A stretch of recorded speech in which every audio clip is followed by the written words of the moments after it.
This is a creepy story of what I experienced while camping with a friend of mine 5 years ago. We went to a deep valley almost unknown, and we drove for more than 10 hours and walked for another 5 hours to get there. Then a majestic scenery of nature unfolded in front of us, and clear water, mountains, and fresh air surrounded us. This must be the paradise of gods. Brad and I started fishing. But after a while, I heard a strange sound. At first, I thought it was a bug or a bird. The more I listened, the more it sounded like a person's voice.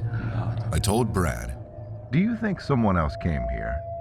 Brad replied, "Bro, how many times have I told you? This is a place I only know." I looked around and, to my surprise, found a man in the grass staring at us, wearing something very shabby, like leather. He was looking at us with a blank stare. It seemed that he was holding something like raw meat of some animal in his hand. I was startled and shouted asking who he is, but he didn't say anything, and continued making strange insect-like noises. We got goosebumps, turned on our cell phones, and got ready to call the police. Then he disappeared into the forest. Anxious, we wondered whether we should stop camping. But we couldn't go home since we barely got here. As time passed, we forgot about it, grilled meat, had fun, and fell asleep. But that night, when I woke up to the sound of high-pitched screaming, I realized that Brad was howling. I hurried to his tent. The man I saw during the day and several other people were grabbing Brad's arms and legs, pulling him frantically. It was as if they were trying to tear Brad's limbs apart, and they pulled with all their might in unison. I heard the sound of bones and cartilage being torn. My whole body was shaking, and I picked up my cell phone and dialed 911, but my voice did not come out.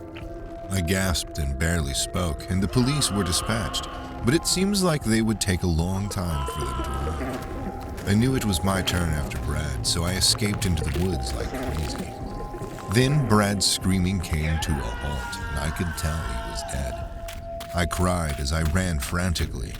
I was barefoot, so my feet were torn and blood was pouring out.